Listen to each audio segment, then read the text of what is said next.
Assalamualaikum warahmatullahi wabarakatuh. Muslimah Bangil yang dirahmati Allah. Pada kali ini saya berkesempatan bersama dengan Ustazah Nia yang akan bahas tentang tragedi 3 Maret 1924.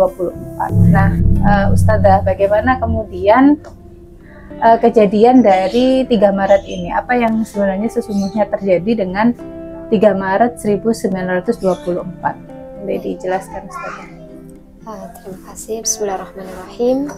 Alhamdulillahirrabbilalamin. Allahumma sholli ala Sayyidina Muhammad wa ala ali Sayyidina Muhammad.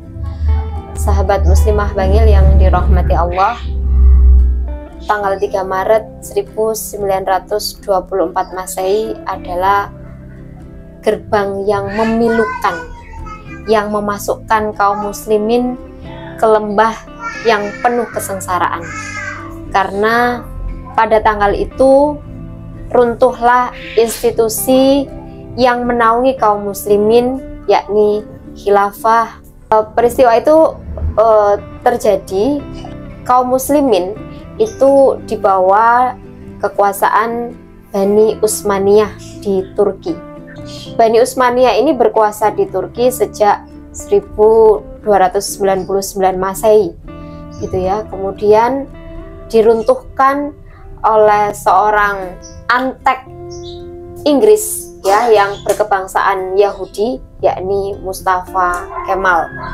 Nah, anehnya kemudian Mustafa Kemal ini mendapat julukan ya Atatürk, yakni Bapak Turki gitu. Padahal beliaulah yang kemudian menghancurkan keberadaan khilafah yang memayungi kaum muslimin seluruh dunia. Ketika khilafah itu dihancurkan, sebelumnya itu khilafah itu memiliki peran yang seperti apa sih sehingga kok menjadi sesuatu yang begitu memilukan bagi kaum muslim ketika khilafah ini dihilangkan seperti itu? Ya, khilafah ini ibaratnya adalah junah atau perisai. Gambarannya kan yang melindungi seluruh umat manusia di dunia. Khilafah saat itu menjadi negara adidaya, ya, negara adidaya, negara yang tangguh. Kalau hari ini bahasanya anak muda itu mungkin insecure gitu ya dengan keberadaan khilafah. Peran kepemimpinan secara politis yang menyatukan negeri kaum muslimin itu bisa diwujudkan dengan khilafah gitu.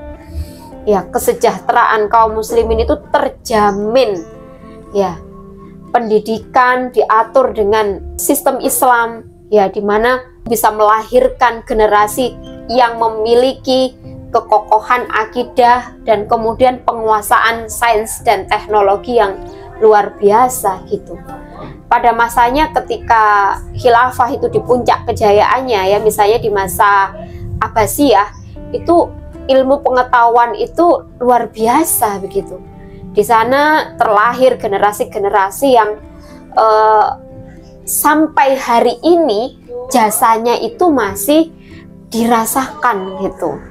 Ya, kita mengenal ada Ibnu Sina sebagai bapak kedokteran modern. Ya, ilmuwan-ilmuwan yang lain yang masya Allah yang jasa keilmuannya itu masih kemudian dipergunakan sampai hari ini. Sejarawan Barat ya Will Durant dalam bukunya The Story of Civilization menggambarkan keagungan khilafah tersebut dengan berkata, para khalifah memberikan keamanan kepada manusia hingga batas yang luar biasa besarnya bagi kehidupan dan usaha keras mereka. Para khalifah itu juga telah menyediakan berbagai peluang bagi siapapun yang memerlukan dan memberikan kesejahteraan selama berabad-abad dalam kekuasaan wilayah yang belum pernah tercatat lagi fenomena seperti itu setelah masa mereka.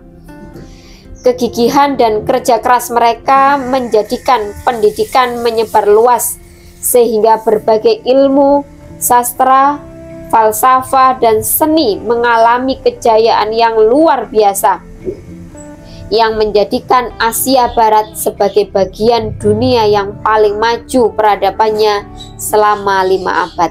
Jadi Masya Allah sekali seperti yang Ustazah sampaikan bahwasanya dengan adanya khilafah itu pengaturan Islam bisa diterapkan, pada akhirnya yang dihasilkan bukan hanya bertakwa, tapi juga memiliki kontribusi yang banyak bagi masyarakat. Nah, sekarang dengan ketiadaan khilafah itu, apa yang akhirnya kita rasakan saat ini itu seperti apa, Ustazah? Ya, kita bisa melihat faktanya hari ini gitu ya.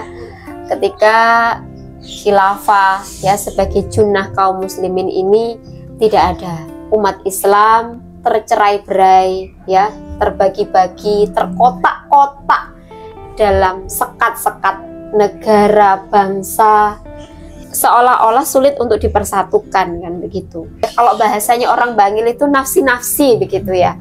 Jadi persoalanmu adalah persoalanmu ya, sehingga tidak melihat persoalan Palestina misalnya menjadi persoalan kaum muslimin gitu ya. Tapi kalau kemudian kita runut gitu ya, berbagai macam persoalan ya, termasuk persoalan di Indonesia, persoalan di Rohingya barangkali ya, persoalan di Palestina, itu muaranya adalah satu, karena tidak ada junnah tadi itu, karena khilafah tidak ada seperti itu. Yang kedua gitu ya, akibat ketiadaan khilafah ini, umat hari ini hidup dengan kondisi yang jauh dari keberkahan gitu.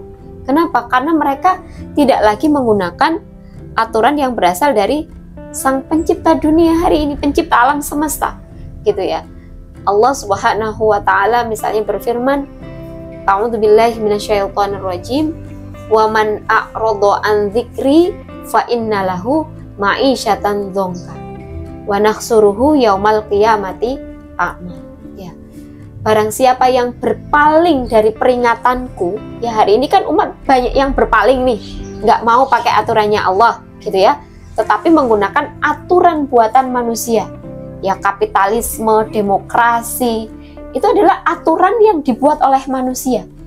Fa innalahu, maka baginya ma'isyatan dzonka, ya, kehidupan yang sempit, yang sengsara, yang paling menyedihkan lagi katanya Allah, wa nahsuruhu yaumal qiyamati a'ma, dan dia nanti akan dibangkitkan nanti di yaumil akhir nanti dalam kondisi buta. Kemalangan itu yang ditimpa oleh kaum muslim ketika tidak adanya khilafah, berbanding kondisi yang berbanding terbalik antara masa adanya khilafah dengan ketika tidak adanya khilafah bagi kaum muslimin saat ini. Nah, berarti urgent sekali untuk mengembalikan khilafah itu kan ya ke tengah-tengah kaum muslim. Bagaimana kemudian kita bisa mengembalikan lagi khilafah itu, karena mengingat tadi itu sangat berbanding terbalik kondisi sebelum dan setelah hilangnya khilafah. Tanggal 3 Maret 2025 ini menjadi momentum yang seharusnya mengingatkan kaum muslimin bahwa khilafah ini adalah sesuatu yang urgen, yang sangat penting ya, bukan hanya penting tapi ini adalah sebuah kewajiban. Ya, jadi khilafah itu adalah wa'dun wa fardun gitu ya. Jadi khilafah ini memang dijanjikan Allah gitu ya. Ya, karena tegaknya khilafah yang kedua ini menjadi bisyarah atau kabar gembira yang sudah disampaikan oleh Allah dan Rasulnya gitu ya. Dan apa yang seharusnya dilakukan bagi kita kaum muslimin seluruh dunia adalah menyambut bisyarah itu gitu ya. Kalau kita sebagai seorang beriman adalah bahwa kita yakin dengan janji Allah bahwa khilafah itu akan tegak. Pertanyaannya adalah kita mau nggak menjadi bagian yang memperjuangkan tegaknya khilafah itu. Maka harusnya ya penegakan khilafah ini menjadi proyek besar kaum muslimin seluruh dunia. Yang kedua, khilafah itu adalah sebuah kewajiban gitu ya, kewajiban bagi kaum muslimin karena kita memang diperintahkan untuk melaksanakan seluruh aturannya Allah, dan kita nggak akan bisa melaksanakan seluruh aturannya Allah kecuali ketika ada institusi pelaksana syariat itu, yakni khilafah. Yang ketiga adalah keberadaan khilafah ini menjadi sesuatu yang dibutuhkan umat hari ini. Maka upaya mengembalikan lagi keberadaan khilafah itu menjadi agenda besar kaum muslimin gitu ya, yang tidak boleh ditawar-tawar lagi. Masya Allah, itu kan ya, itu tadi penjelasan dari Ustadzah Fardania terkait ini ya, peristiwa yang terjadi di 3 Maret, sehingga kemudian banyak penjelasan yang akhirnya bisa mengantarkan kepada kita bahwasanya dari 3 Maret itu kita butuh untuk mengembalikan lagi khilafah, itu kan ya, yang mana dengan adanya khilafah ini kaum muslim bisa berhukum gitu ya kepada Islam secara seluruhnya, sehingga kalau bisa dikatakan maka keberkahan itu bisa menyelimuti dunia itu kan ya, atau bumi gitu. Nah, semoga tahun ini menjadi tahun terakhir tanpa adanya khilafah, dan tahun depan bisa menjadi tahun di mana khilafah itu bisa kembali tegak. Amin ya rabbal alamin. Jazakillahu khair kepada Ustadzah Fardania atas waktunya. Wallahu a'lam bishawab. Wassalamualaikum warahmatullahi wabarakatuh. Waalaikumsalam.